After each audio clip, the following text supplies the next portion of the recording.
سلام دخترو، خوبی؟ چطوری؟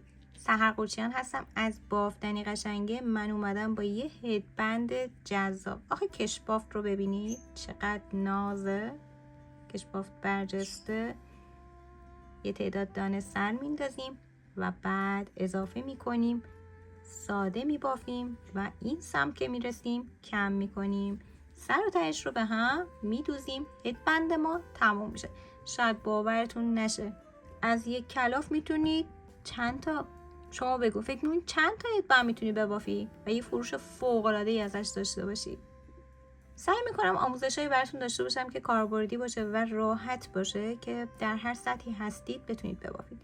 حالا یه چیزی که درد و دله میخواستم بگم این که من قبلا ها اون اوایل که کانال رو شروع کردم، آموزش های روی یوتیوب رو شروع کردم، خلاصه و مفید یاد دادم و سرعت آموزشم یکم بالا بوده به نسبت تایم آموزش ها خیلی کوتاهه، خیلی کوتاهه. همین باعث میشد که دوستانی که مبتدی هستن و با بافت آشنایی کامل رو ندارن نتونن از آموزش استفاده کنن.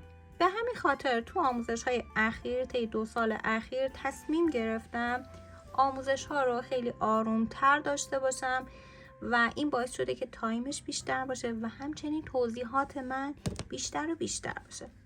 مثلا برای این گلدوزی من کلی وقت گذاشتم، همه رو دونه به دونه براتون توضیح دادم. علاوه بر بافت گلدوزی رو هم آموزش داشتم، یا برای این کلاه دونه دونه پایه ها رو هم از ابتدا توضیح دادم تا رسیدیم به این نقابه. همین آموزش هایی که دارید میبینید روی همین کانال یوتیوب هستش. این اسکارف فوق العاده زیبایی که براتون بافتم و 2 میل بافی هستش. پیچش رو ببینید. آخه ممنون میشم شمایی که حرفه‌ای هستی کمی صبوری داشته باشی تا دیگر دوستانت هم بتونن از این آموزش ها استفاده داشته. شمایی که حرفه‌ای هستی کافی این اسکرول رو بکشی، فیلم رو ببرید جلوتر، ولی اون عزیزی که مبتدیه باید دونه دونه ببینه و ببافه تا بافت براش آشنا بشه. پس اگه مبتدی هستی یا حرفه‌ای هستی یه 2-3 تا کامنت خوب قشنگ پر انرژی برام بذار، بریم ببافیم. این بافت فوق العاده راحته و سعی کردم یه کانوایی بهتون معرفی کنم که با کانوایی ببافم که دسترس باشه. حالا این چه کانواییه؟ من با این کانوا بافتم. آلیز بیبی بیس با رولشو در آوردم که بهتر ببینید. 100 گرم 240 متره. میتونید از کانواهای دیگه با همین ضخامت استفاده کنید که دقیقاً با همین تعداد همین اندازه رو بهتون بده. حالا اندازه یه کوچولو کوچیک بزرگتر به خاطر اینکه دست بافتامون فرق میکنه. ممکنه دستتون شلتر از من یا سفت‌تر باشه. و اینجا یه جدولی داره که کمکمون میکنه. ما میخوایم با میل ببافیم 4 تا 5. اما من از میل شماره 3 استفاده میکنم برای بیبی بیس. بافتش با میل 4 هم قشنگه، اما برای این هدبند با میل شماره 3 میبافم و میل سیمی بلند میخوایم. هممون داریم. روی این میل ها هم میشه بافت، میلایی که تهشون بسته هست. شروع میکنیم به سر گرفتن. برای هر سایزی همین تعداد دانه سر گرفته میشه، مگر اینکه کانواتون خیلی نازک باشه و بخواید تعداد بیشتری سر بگیرید. در این صورت میگم بهتون که چند تا باید سر بگیرید، اما ترجیحاً با همین تعداد پیش برید.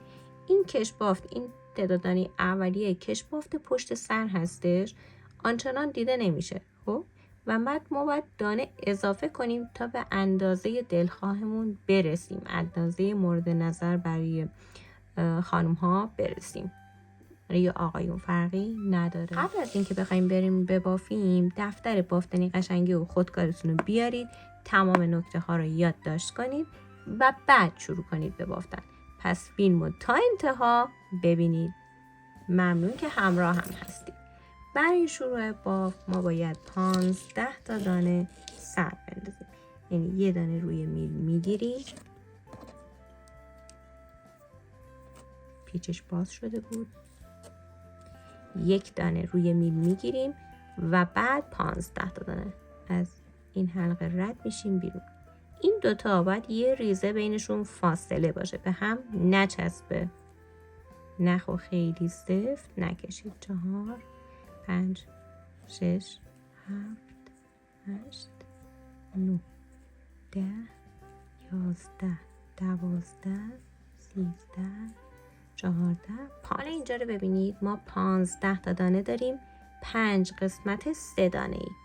3 دانه برای ابتدا، 3 دانه برای انتها. این وسط 9 تا میمونه که باز 3 تای وسط از راست و چپش دانه اضافه میشه. این 3 تا خط وسطمون هست و ثابته. اگه قرار شد دانه ای اضافه بشه به این 3 تای ما بینه، این 3 تا و این 3 تا. پس شما میتونید 2 تا دانه بیشتر یا کمتر در نظر بگیرید. مثلا 13 دانه، اگه 13 تا دانه باشه، دانه های کنار این خط وسط میشه 2 تا. 2 تا این طرف، 2 تا این طرف. اگه 17 تا باشه میشه 4 تا 4 تا. اوکی؟ پس به این صورت میتونید دانه اضافه کنید. اما با همین تعداد پیش برید قشنگتر. در انتها گره میزنیم، نخمون رو برمیگردیم. ما میخوایم یک کشبافت خیلی قشنگ ببافیم. ببینید که به چه صورتی میبافیم. اینجا رج پشت بافته، درسته؟ دانه اول رو نبافته میگیریم تا انتها زیر میبافیم، دانه آخر فقط رو. پس ما 15 تا دانه داشتیم، دانه اول نبافته شد، بقیه رو داریم زیر میبافیم. وارد دانه میشیم، نخو میگیریم، بیرون میکشیم. به همین صورت دانه های زیر بافته میشه، دانه آخر رو بافته میشه. خیلی مهمه یادتون باشه. پس از روی بافت وارد دانه میشیم، نخو میگیریم، بیرون میکشیم، برمیگردیم. حالا اینجا رج روی بافته و ما میخواییم کش بافت داشته باشیم. کش بافتمون 1 در 1.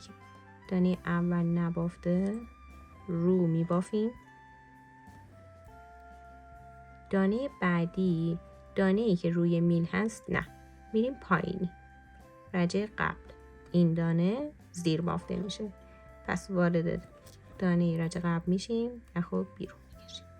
دوباره رو میبافیم، وارد دانه رج قبل میشیم. اینجا یه حفره‌ای هست،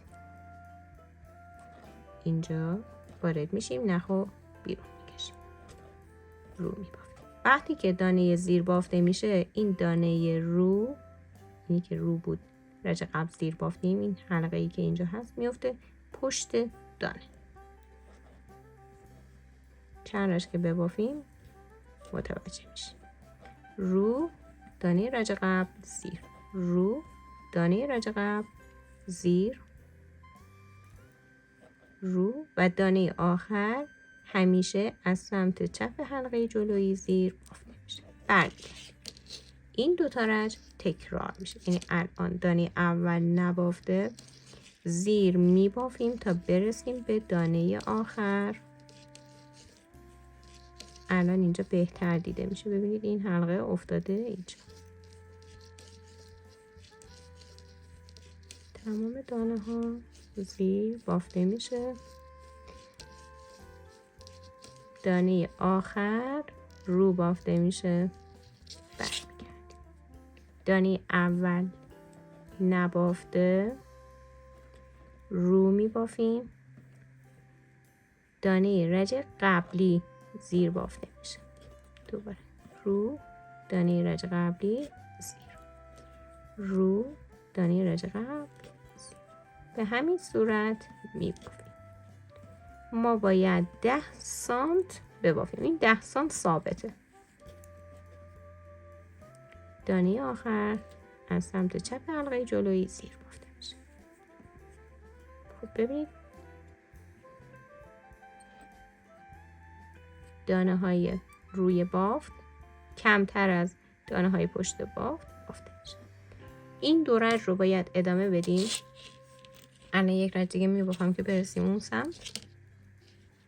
دانه اول نبافته، تمام دانه ها زیر، دانه آخر رو. ادامه میدیم. 10 سانت بافته میشه. من میبافم، برمیگردم به شما میگم که من چند رج بافتم. البته که سانت مهمه. دانه آخر رو. این دو رج رو تکرار میکنم. بافتم و برگشتم. حالا ببینیم چند سانت شده این بافته. 10 سانت. اوکیه. و بافت رو ببینید. این قسمت دانه ها برجسته هستش. این طرف تو دل همه پیچ پیچه. بریم برای ادامه بافت. ما الان باید 2 رج ببافیم تا دانه هامون به شکلی در بیاد که میخوایم بافت رو ادامه بدیم. ساده بافی. 3 تا دانه حاشیه داریم، 3 تا دانه ساده بافی، 3 تای وسط هم ساده بافته میشه و بعد با 3 تا ساده، 3 تای آخر حاشیه. این تقسیم بندی هستش، ولی الان این رج باید طوری ببافیم که دانه هامون درست در بیاد برای بافت های بعدی. حالا ببینید به چه صورتی دانه ها رو میبافیم که درست در بیاد. دانه اول که نبافته، دانه دوم رو بافته میشه. از اینجا، از این دانه سوم تا 2 تا مونده به آخر زیر بافته میشه. اما وقتی که دانه زیر هستش باز باید بریم از دانه رج قبلی دانه زیر رو ببافیم. زیر، دانه رج قبلی، دانه ای که روی میله زیر، دوباره رج قبلی، دانه روی میل. پس یکی در میون دانه های زیر از رج قبل بافته میشه. زیر، رج قبلی. رسیدیم به 2 تای آخر. رو می بافیم. دانه آخر از سمت چپ زیر بافته میشه. برمیگردیم. خب الان ببینید نبافته رو مابقی زیر شد. رو نبافته زیر. دانه اول نبافته زیر می بافیم تا 2 تا مانده به آخر رو می بافیم.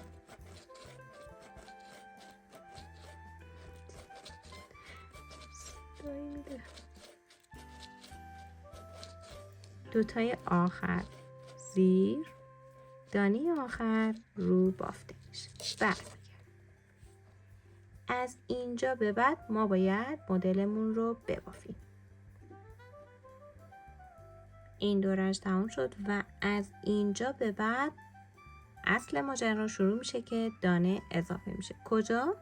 از سمت راست و چپ 3 دانه وسط. پس مثل همیشه با دقت ببینید. و برای این قسمت حاشیه من یه حاشیه خیلی جذاب و جدید در نظر گرفتم. میتونید اینو ببافید. اگر که حس کردید یه نمه یه ریزم سختتونه، 3 تای اول و 3 تای آخر همیشه زیره.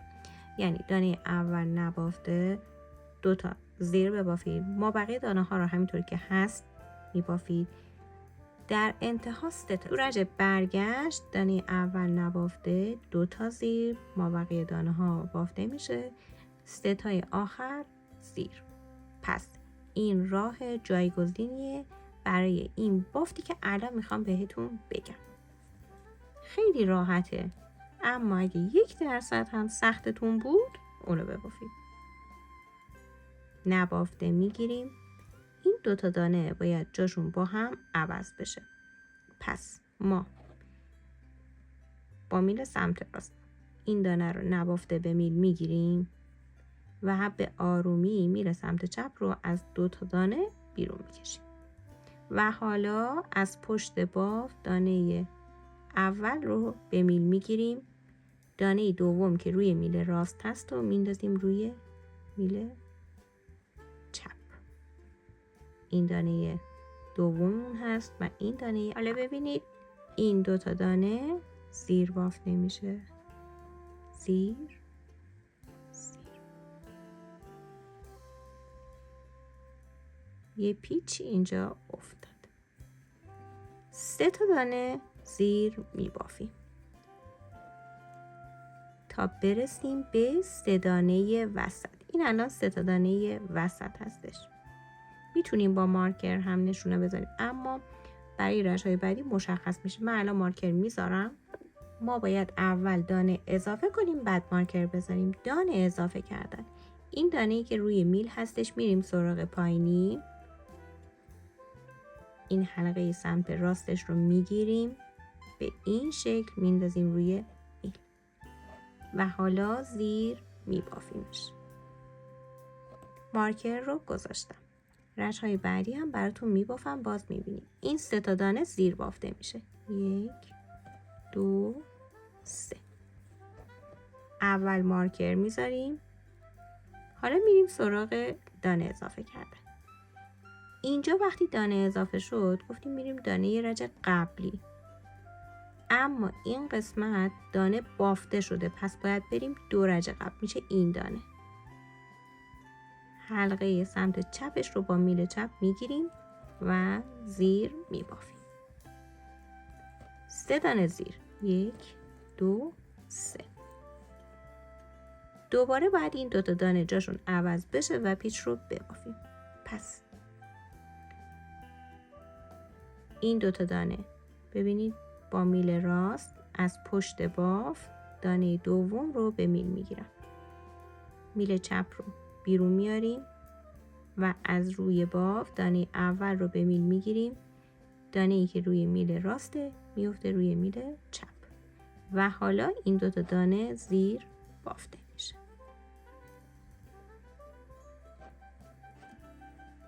دانه آخر از سمت چپ زیر. نگران نباشید، باز هم براتون میبافم. تا اینجا دانه اول نبافته، پیچ به راست، 3 تا زیر بافتیم، دانه اضافه کردیم، 3 تا زیر بافتیم، دانه اضافه کردیم، 3 تا زیر، پیچ به چپ، دانه آخر زیر. برمیگردیم. آسون شد. دانه اول نبافته، نخ میره پشت بافت، دانه دوم زیر بافته میشه. ما بقیه دانه ها تا برسیم به 2 تای آخر رو بافته میشه. یعنی دقیقاً مثل رج قبلی که بافتیم. مارکر رد میشه، رو بافته میشه، مارکر رد میشه، رو بافته میشه. رسیدیم به 2 تای آخر، زیر و بعد رو.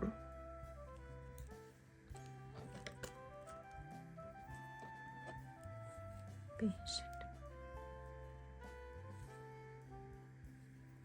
میبینید اضافه شد. دانه اول نبافته، پیچ به راست باید ببافیم. از روی بافت دانه دوم رو به میل راست میگیریم، میل چپ بیرون میاد، دانه اول رو به میل میگیریم و حالا این دانه دوم میفته روی میل. هر 2 تا دانه زیر بافته میشه.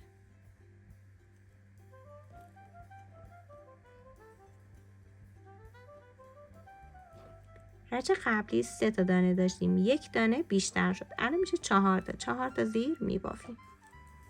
2 3 4. دوباره باید دونه اضافه کنیم. اول دونه رو اضافه میکنیم، بعد مارکر رو رد کنیم. این دانه روی میله، میریم پایینی. از این سمت دانه رو میگیرم به این صورت، حلقه سمت راست رج قبلی میندازم روی میل و این دانه زیر بافته میشه. مارکر رد میشه، 3 تا زیر میبافیم، مارکر رو رد میکنیم. از این سمت ببینید 1 2 3، 2 رج قبل. حلقه سمت چپش رو بالا میکشیم و میبافیم. 4 تا زیر میبافیم، 3 4. پیچ به چپه، از پشت بافت دانه دوم رو نبافته میگیریم، بیرون میکشیم میل رو، دانه اول رو میگیریم و بعد دانه دوم میفته روی میل. هر 2 دانه زیر بافته میشه. دانه آخر از سمتش هم زیر بافته میشه. میبینید یه پیچ خیلی نامحسوس داره اینجا میفته و باعث میشه که بافت ما لول نشه. دانه اول نبافته، زیر میبافیم، ما بقیه دانه ها رو بافته میشه تا برسیم به 2 تا دانه آخر و این دورش تکرار میشه تا پهنای بافت برسه به 13 الی 15 سانت. یه بستگی به دور سر داره. برای بزرگسال یکی مونده به آخر زیر بافته میشه، دانه آخر رو برمیگرده.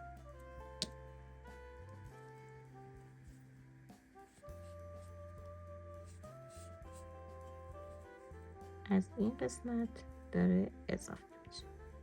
خیلی نامحسوس، اصلا دیده نمیشه. و یک بار دیگه ببافم، دیگه بریم با هم ببافیم. دانه اول نبافته، پیچ به راست.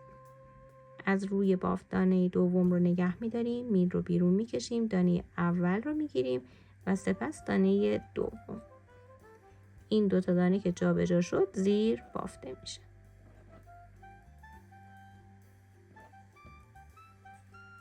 زیر دانه دوم که رو بود هم زیر بافته میشه. این بار 5 تا زیر باید ببافیم. 1 2 3 4 5. دانه رج قبل حلقش رو میگیریم میکشیم بالا، زیر میبافیم، مارکر رو رد میکنیم. ای بابا چی شد؟ 3 تا زیر میبافیم، مارکر رو رد میکنیم. 1 2 3. حلقه سمت چپ رو میگیریم بالا میکشیم، زیر بافتم و حالا 5 تا. 3 4 5 جا به جا میشه. از پشت بافت دانه دوم رو نگه میداریم، میل رو بیرون میکشیم، دانه اول رو میگیریم و سپس دانه دوم. این 2 تا زیر بافته میشه. دانه آخر زیر بافته میشه. حالا میبینید داره اضافه میشه. این قسمت باید برسه به 13 سانت. اگه دور سر بیشتر از 54 بود 15 سانت. رج برگشت رو میبافم، مابقی رج ها رو میبافم و میام میگم که چند رج بافتم. الان که گفتم چند رج، یادم اومد اینجا نگفتم که چند رج بافتم. 40 رج بافتم. 20 رج رفت و برگشت. این حلقه ها رو بشمارید 20 تاست، اما این سمت 40 تا، چون این طرف یکی در میون بافتیم. ببافم برمیگردم. من بافتم. حالا ببینیم که من چند رج بافتم و به چند سانت رسیدیم. برای اندازه زدم ببینید الان من رج پشت بافت هستم، رج برگشت هستم، تا اینجا بافتم و حالا میخوام اندازه بزنم. چرا؟ وقتی که کامل ببافیم بهتون میگم. اگه اندازه بزنیم این طرف 7 سانت و این سمت 6 سانت. اوکی شد 13 سانتی که مد نظرم بود. من چون دور سرم کلا کوچیکه، سایزم کوچیکه، همیشه کمتر در نظر میگیرم. اگه که دور سر بزرگتر هستش، شما اون عدد بیشتره رو 15 رو در نظر بگیرید یا 14 رو بگیرید. خلاصه حالا من تا انتها دانه ها رو میبافم و میگم که چرا الان اندازه گرفتم. شما چی فکر میکنید؟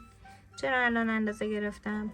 ما داریم از دونه های وسط اضافه میکنیم. خب تو هر مدلی که از دانه های وسط، یعنی این قسمت وسط اضافه بشه، این قسمت جمع میشه.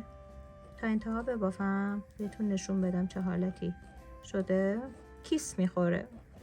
حالا وقتی که اندازه میزنیم، دانه یکی مونده با آخر زیر و دانه آخر رو برمیگردیم. اینجا رو ببینید، میبینید اندازه واقعی خودش رو نشون نمیده. الان اندازه بزنم 10 سانته در صورتی که 13 سانته.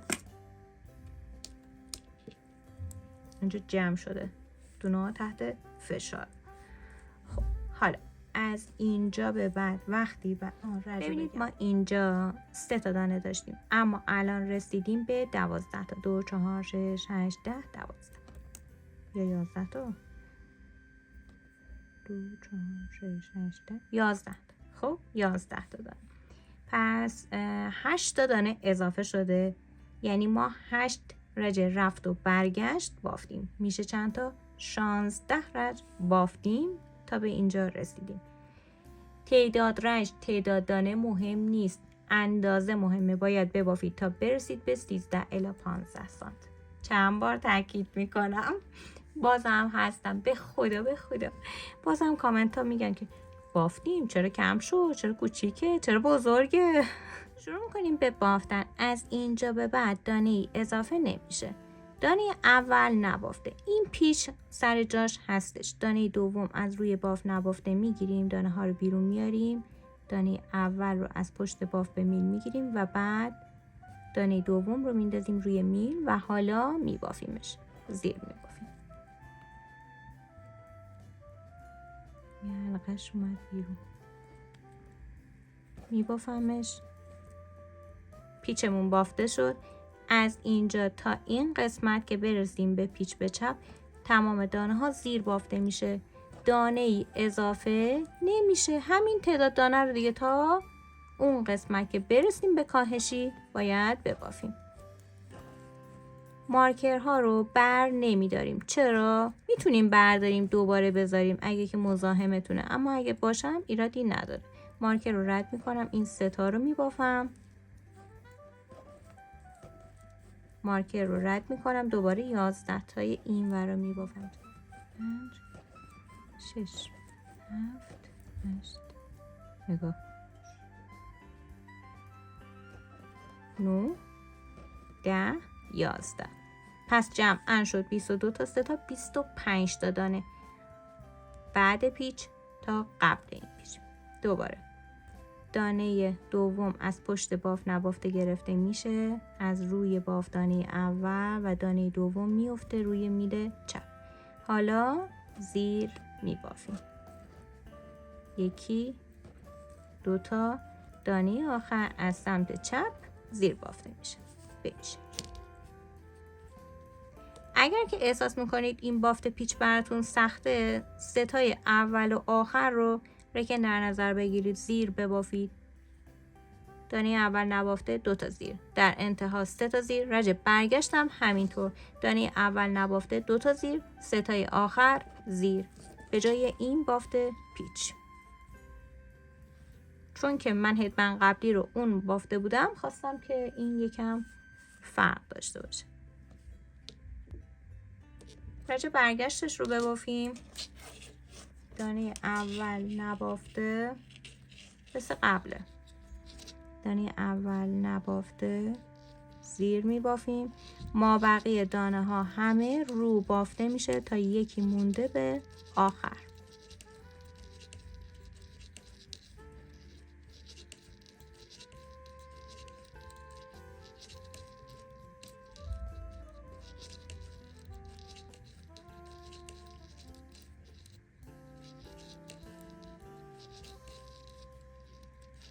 اگه مارکرها رو برداریم هم هیچ ایرادی نداره، میگم برمیداریم و بعد که رسیدیم به قسمت کاهشی که الان میگم چطور باید محاسبه کنیم، میذاریم سر جاش. دانه یکی مونده به آخر زیر، دانه آخر رو بافته میشه و همین بافت تکرار میشه. همین رجی که الان بافتیم این 2 رج تکرار میشه تا برسیم. خب حالا ببینیم اینجا چه خبره، ما تا اینجا چیکار کردیم. ببینید ما یه تعداد دانه که 15 تا بود سر گرفتیم که 7 سانت شد، ولی من گفتم این تعداد دانه رو همین 15 تا بگیریم که اینجا تقسیم بندیمون قشنگ باشه. ببینید این کناره 3 تا افتاده، 3 تا وسط، 3 تا کناره، 3 تا هم وسط. بین این دوتا. 10 سانت بافتیم. این قسمت کلن میفته پشت گردن. از اینجا به بعد اضافه کردیم که این اضافه کردن 7 سانته. باید این قسمت رو اندازه بزنیم. ترجیحاً همون موقعی که تا این قسمت بافته بودیم دو طرف رو اندازه زدیم اونجا اندازه بگیرید. ببینید 7 سانته. الان این قسمت دوباره تا شده. من اون موقع اندازه گرفتم 7 بود. یادم رفت رو فیلم بگم. و بعد باید ساده بافی رو ببافیم. منظور از ساده بافی همین دورجی هستش که بافتم و دانه اضافه نمیشه، کم هم نمیشه. بعد از اینکه این قسمت بافته شد میرسیم به قسمت کاهشی که همونه. دوباره باید این دونه ها کم بشه که همون 7 سانت.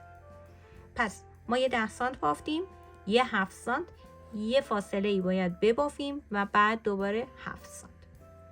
ما یه دور سری داریم. دور سرمون با توجه به جدول ببینید که چند هستش. من 52. 5 سانت ازش کم میکنیم میشه 47 سانت. حالا یه 10 سانت داریم، یه 7 سانت و یه 7 سانت. اینا عددهایی هست، اندازه‌هایی هستش که ما ازش مطمئنیم. میخوایم اینجا رو به دست بیاریم.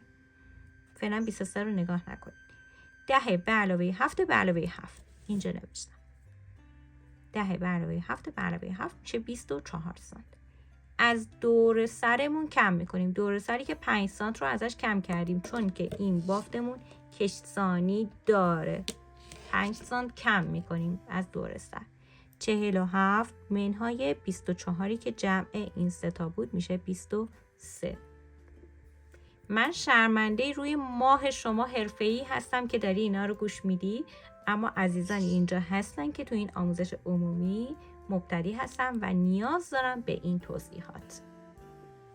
23 میشه چی؟ میشه این قسمت ساده بافی. یعنی از اینجا که من این دورج رو دارم میبافم باید 23 سانت ببافم تا برسم به کاهشی. همینجا یه مارکر میزنم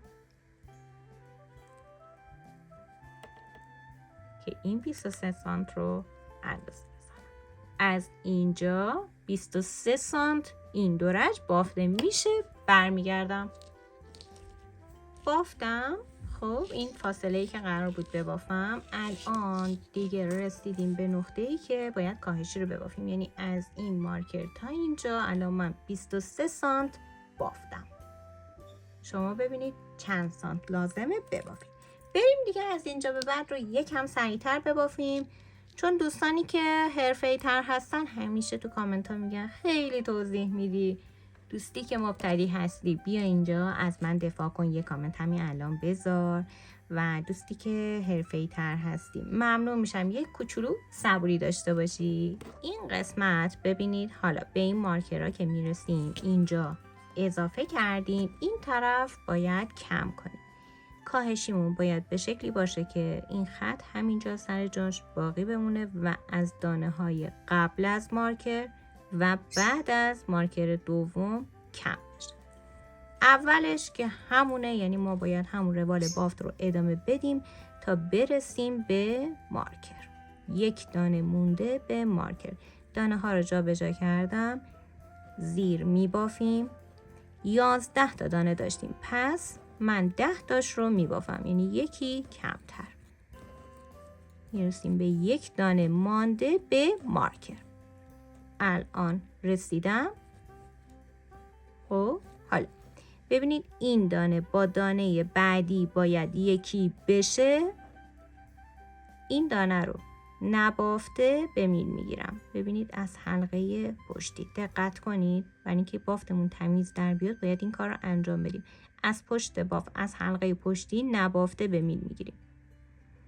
مارکر رد میشه، برمیداریم یعنی کلن، و باز این دانه هم به همون شکل از حلقه پشتی از پشت باف نبافته به میل گرفته میشه. دو تا دانه رو میندازیم روی میل چپ نبافته. مارکر رو میذاریم. این دو تا دانه با هم از سمت چپ بافته میشه. ببینید از سمت چپ حلقه های جلویی وارد میشم، نخو میگیرم بیرون میکشم به این شکل. دانه بعدی زیر و دوباره این دو تا دانه باید با هم یکی بشه. این دانه رو یه لحظه نبافته میگیریم، مارکر رو برمیداریم، دانه برمیگرده سر جاش. این دوتا با هم از حلقه های پشتی به صورت معمول یکی میشه. میبینید این 3 تا دانه سر جاش باقی موند و دانه های کناری کم شد. مارکر رو میذاریم، دوباره 10 تا میبافیم، کلا میبافیم دیگه تا انتها میبافیم، پیچ رو میبافیم، برمیگردیم. رج برگشتم که مثل تمام رج‌های قبلی هستش. از پشت باف دانه دوم رو نبافته میگیریم، دانه اول رو، دوباره دانه دوم رو میذاریم، 2 تا دانه زیر بافته میشه، دانه آخر از حلقه چپ زیر بافته میشه. برمیگردیم، دانه اول نبافته زیر میبافیم تا انتها رو بافته میشه. دانه یکی مونده به آخر زیر، دانه آخر هم رو. پس ببافم برمیگردم به این شکل. رو بافتم، وقتی به یکی مونده به آخر رسیدم زیر، دانه آخر رو. برمیگردیم یک مرتبه دیگه رج کاهشی رو میبافم و بعد دیگه میبافیم تا برسیم به همون 15 دانه اولیه. دانه اول نبافته، پیچ رو میبافیم، 2 تا دانه ای که جا به جا شد زیر بافتیم. این بار 1 دانه کمتر میشه، 9 تا زیر میبافیم، میرسیم به 1 دانه مانده به مارکر. 9 دانه رو از حلقه پشتی نبافته میگیریم، مارکر رو بر میداریم، بعدی هم از حلقه پشتی نبافته. این دوتا برمیگرده روی میل چپ، مارکر رو میذارم و حالا از سمت چپ این دوتا حلقه با هم از زیر بافته میشه. ببینید اینجا به این صورت. دانه بعدی زیر، دانه سوم رو نبافته به میل میگیریم، مارکر رو بر میداریم، دانه برمیگرده روی میل چپ، این دوتا از حلقه های پشتی با هم یکی میشه و مارکر رو میذاریم. 10 تا دانه میبافیم، 2 3 4 5 6 7 8 9 10 9 چرا گفتم 10 9 تا دانه میبافیم. اینجا الان پیچ به چپ رو میبافیم، دانه دوم، دانه اول، دانه دوم میاد جلوش قرار میگیره، زیر میبافیم، دانه آخر رو هم زیر میبافیم و رج برگشت مثل همیشه بافته میشه. حالا اینجا رو ببینید، اینا میگم این 3 تا به همین شکل باقی میمونه، دقیقا مثل این سمت. ببینید این 3 تا، این 3 تا از این طرف اضافه شد، از اینجا داره کم میشه. ادامه میدیم تا این قسمت 3 تا دانه بمونه، از این دانه هایی که الان داره کم میشه 3 تا بمونه و در مجموع تعداد دانه های ما برسه به 15 تا یا همون تعداد دانه اولیه شما. بافتم، رسیدم به رج آخر. ببینید به این شکل در اومده و الان 17 تا دانه داریم. این رج آخر رو با هم ببافیم. دانه اول رو نبافته میگیریم، مثل همیشه پیچ به راستمون رو میبافیم، 2 تا دانه جا به جا شد، حالا که جا به جا شده زیر میبافیم. 1 2 3 نبافته میگیریم، از حلقه پشتی مارکر رو دیگه میذاریم کنار، از حلقه پشتی نبافته میگیریم. این دوتا میاد روی میل چپ و از سمت چپ یکی میشه، زیر میبافیم. 2 تا یکی با جا به جایی. دانه بعدی زیر، دانه بعدی نبافته گرفته میشه، میندازیم، دوباره مارکر رو بر میداریم، میندازیم روی میل چپ، از حلقه پشتی یکی میشه. 3 تا دانه زیر میبافیم، پیچمون رو میبافیم، پیچ به چپ جا به جا میکنیم، 2 تا دانه زیر بافته میشه، دانه آخر زیر بافته میشه. 2 4 6 8 10 12 14 15 همون تعداد اولیه. رج برگشتمون، دانه اول نبافته، 1 زیر رو میبافیم. دانه یکی مونده به آخر زیر بافته میشه و دانه آخر رو. و رج برگشتمون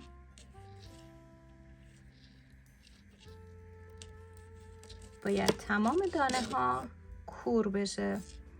اینجا الان باید تمام دانه ها کور بشه که بیاد بره به اون قسمت وصل بشه.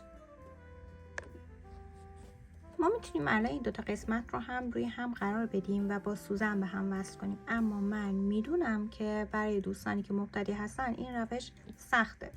روی یک آموزش جدا بهتون کور کردن با سوزن یا اتصال درز با سوزن رو بهتون یاد میدم. دانه اول رو نبافته میگیریم، دانه بعدی زیر بافته میشه و دانه قبل روش میفته به این صورت.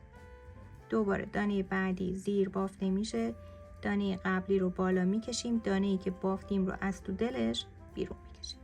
این کار رو تا انتها تکرار میکنیم.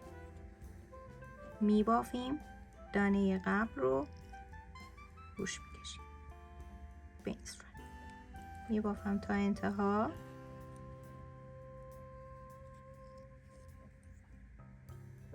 بافتم. اینم دوتای آخر.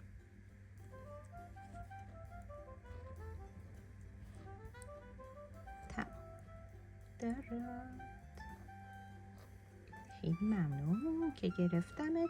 تمام. خب حالا ببین دو قسمت باید به هم ابتدا و انتها به هم وصل بشه. یک کمی نخ رو بلندتر میگیریم، در حد 30-40 سانت کافیه.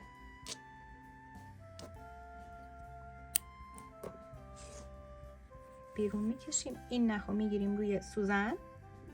گرفتم روی سوزن.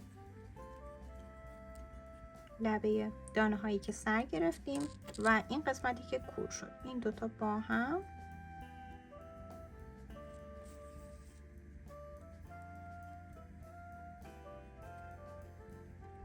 آره. اگه چپ و راست بیایم خیلی بهتره. ببینید یک بار از این طرف رد شدیم، دانه بعدی رو از این طرف، دوباره از این طرف،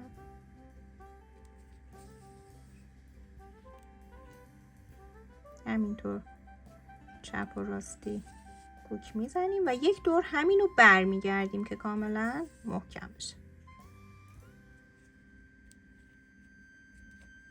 اینم این قسمت. دوباره برمیگردیم. الان تا انتها اومدم. حالا دوباره از این طرف، یعنی ببینید اون خونه‌ای که این طرف کوک نزده بودیم این بار این طرف میشه.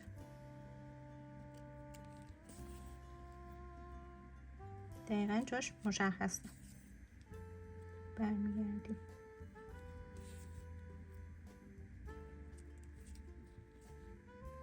میدونم که شبیه این سمت نشد، ولی میگم دیگه عزیزانی که مبتدی هستن با این دوخت راحت ترم، ولی اگه شما حرفه‌ای و بلدی با سوزن به هم وصل کنی حتما این کار رو انجام بده. بافتت شکیل تر میشه. اضافه نخ رو محکم میکنیم و میبریم داخل بافت. همچنین این یک سر نخ و تمام هدبند ما تمام شد. این قسمت افزایشیش هستش. این پیچای خوشگل رو ببینید، کش بافتش و این طرف هم که کاهشی ها هستش و دوخت درزش هم که اینجا افتاد. اگر دیدید لبه ها لول میشه یه بخار ریز بهش بزنید یا نمدارش کنید و روی سطح صاف قرار بدید تا خشک بشه، یا اینکه بشورید بذارید خشک بشه. اینم راه حلای مختلفی. اتو رو مستقیم روش قرار ندید. اینو خاطرتون باشه، مخصوصا روی قسمت کش بافتم اصلا بخار نزنید. این هدبند فوق العاده براتون پرفروشه. باورتون نمیشه فقط و فقط 25 گرم نخ برد. یک کلافو میتونید 4 تا هدبند ببافید. الان دی ماه 1404 هستیم و روی پیج های اینستاگرامی قیمت این هدبند رو من 380,000 تومان دیدم به همین راحتی و کلاف نخم فکر کنم 180 باشه. من البته چند وقت قبل خریدم و اینو خاطرتون باشه اگه دقیق نگفتم، و این الان میگن دی ماه 1404 است. آره بازم تو روزای سخت هستیم. من با هنرم همیشه کنارتون هستم. سرگرمتون میکنم و حال دلتون رو خوب میکنم. ما امیدواریم. وقتی بافتید حتما منو تگ بزنید. استوری که میذارید روی اینستاگرام منو تگ بزنید. سحر قوچیان هستم از بافتنی قشنگه. دوستتون دارم خیلی زیاد. مراقب خودتون باشید و منتظر باشید ببینید که با این مقدار کلافی که مونده، یعنی 75 گرم بعدی، من چی میبافم براتون. یه ایده خیلی نابی دارم.